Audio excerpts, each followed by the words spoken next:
In the pursuit of science, I wanted to rank the worst pieces of shit in anime and manga history. Using the most accurate measuring techniques, I conducted a scientific study on human trash, deciding just how psychopathic some of the most hated characters are. I created 4 criteria from 1 to 10, where 1 is who cares and 10 is unforgivable, meaning the higher the score, the worse the person, where 40 would be the worst possible piece of shit ever.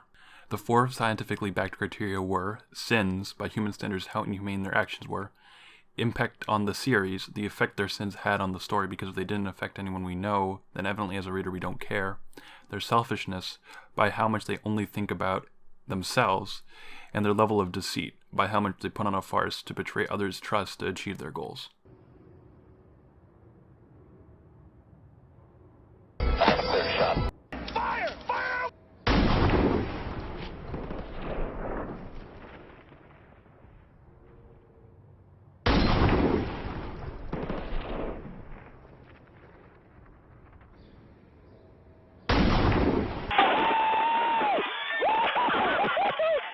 To be on this list, I made it so every character needed to meet at least one of these requirements. The person needed to be human, have been human, is treated as human, or not a final boss. This is to simplify the list, as many series vilify non-human characters and final bosses by giving them essentially no remorse whatsoever.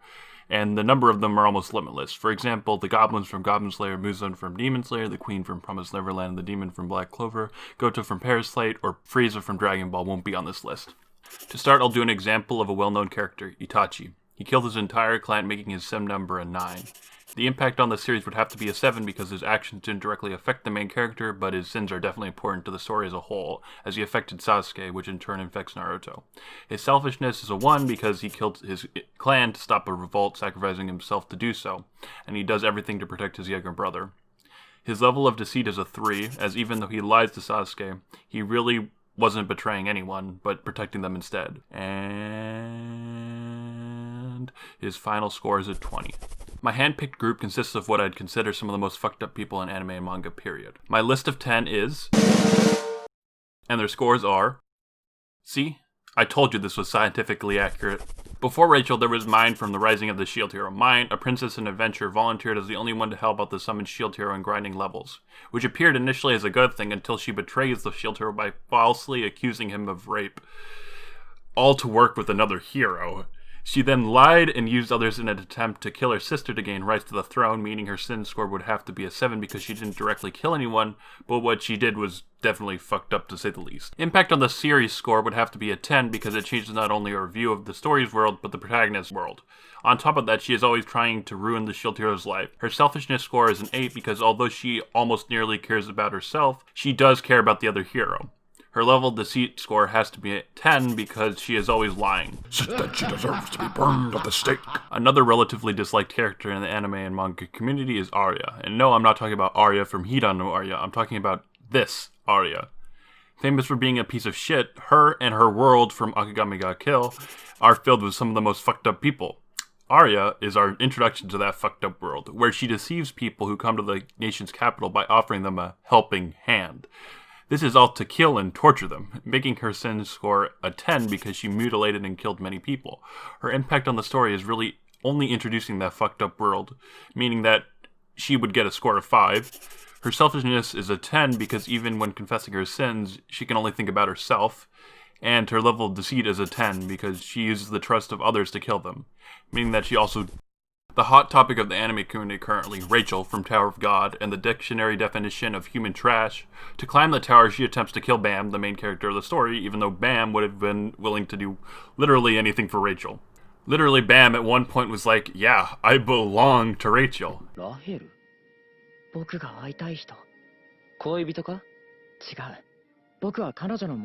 Oh, and manhwa spoiler here. Rachel attempted to kill Kun. She also essentially sold Bam into slavery to a criminal organization. Because of this, her sins are a 9, as it is implied in later chapters that she used her support to kill many people. Her impact on the series is without a doubt a 10 because her actions drive the entire story. Alongside that is her selfishness, which is a 9 because she uses others to obtain her goals and lacks empathy to care about any consequences her actions might cause if they do not relate to her. But she does have basic values she believes in. Then there is also her level of deceit, which is without a doubt a 9 because she's always betraying people to get what she wants. Another recent revelation is Conjurer from One Piece, who had been selling out his friends and country to foreigners. He had been faking his allegiance to Odin and his family for decades simply to betray them. His sin score is a 7 because his greatest sin is betraying those who believed in him and his country, but it doesn't seem as if he's killed anyone yet. His impact on the story is an 8 because his actions have been affecting the last 300 plus chapters. His selfishness is a 10 because he's been lying the entire time to perfect his act. His level of deceit score is a 10 because he'd been deceiving those closest to him for decades, to the point where he'd be willing to die in the act of lying. That deserves to be burned at the stake.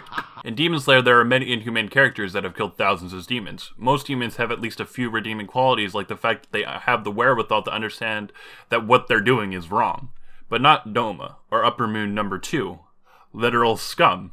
You see, he has this entire religion dedicated to him, where he's worshipped as a god. He uses his position as a holy god to eat his followers. His sin score is without a doubt a 10 because of the sheer amount of people he's killed.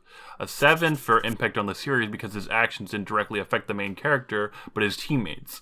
Doma receives a 10 for his selfishness because even till the end, he was incapable of care for anyone other than himself. He deserves a 10 for level of deceit because he lies to his most dedicated followers so that he can eat and kill them. Our list wouldn't be complete without the child abuser Bondru from Made in Abyss. The man killed children for the sake of going farther in the abyss, taking children that had little to begin with and then stripping them of their humanity, which is really just pure evil. His sin score is a 10, no argument needed. His impact on the series is a 6 because even though he has tortured Nanachi, a new person on the main roster, there isn't enough information to make sense of Nanachi's effect on the series as of this moment. His selfishness is without a doubt a 10 because he doesn't care about anyone other than himself. And then of course there is his level of deceit score, which is also a 10 because he lies to children to experiment on them. An overlooked character from our fucked up list is Vice Principal Ruslan from The Imminent in Shadow. He killed Cherry's mother and then took in Cherry as his daughter, using both Cherry and her mother to get his power back, acting as if he actually cared about his adopted daughter. His sin score is an 8, as it is implied he killed a lot more people than Cherry's mother. The impact on the series score is currently a 5 because we still do not know the role which Cherry will play in the series. His selfishness is a 10 because even though he acts kind, they are all to benefit himself. And his level of deceit is also 10 because he lied for years just to get what he wanted. A woman who claims to be a mother only to send her children to be eaten by demons, Isabella, the mom of one of the Gracefields plants, she raises children sent to her as cattle, acting as if she cares about them only to betray them in the most brutal way possible. Her sin count is an 8 because she doesn't directly kill, but instead lies to get them killed. And she also does make some redeemable decisions later in the story. Impact on the series score for Isabella is a 10 because of her importance of making who the main characters are and react in certain situations. Her selfishness count is likely on the upwards of around 5 because she sacrificed her own kind to literal demons for her own survival, but she does commit non-selfish actions at certain points in the series. And of course, her level of deceit score is without a doubt a 10 because she lies about taking children to be adopted, but rather to be eaten by abusing their trust in her. Last two are both the protagonists of their story, and yet some of the most psychopathic people in anime and manga history. For example, Yagami Light from Death Note, even though he kills people he deems to be a threat to the world, he also kills people that are a threat to him and manipulates those close to him to remove suspicion. He feels no remorse for killing anyone and even takes some joy into it. So, if you don't mind my asking, why do you keep checking your watch? Oh, well, I guess it's because I'm Kira.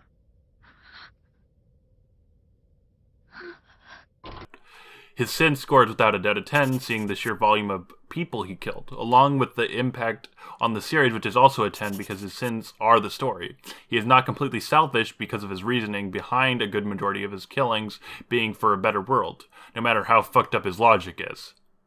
Meaning that his score would be an 8.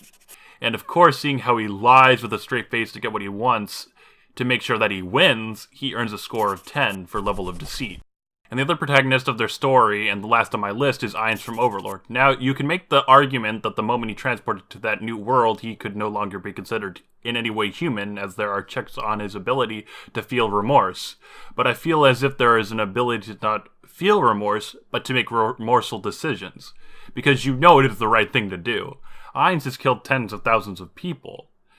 Although, of course, that was on the battlefield. But he is also double-crossing by acting as an asset to humanity as a high adventurer. using that position to gain information for Nazarick. His sin score is without a doubt a 10 because of the overwhelming amount of people that he's killed. And then, of course, there is his impact on the series, which is also a 10 because his sins are the basis for the story. His selfishness is a 6 because even though he demands subordination, he knows to act just with those below him. And then his level of deceit is a 10 because he's been using his enemies who trust him for his own advantage without feeling any remorse. So with the results in light, how does it feel to be the biggest piece of shit ever? Wait, what the fuck are you writing down? Fuck. Damn, even you think so?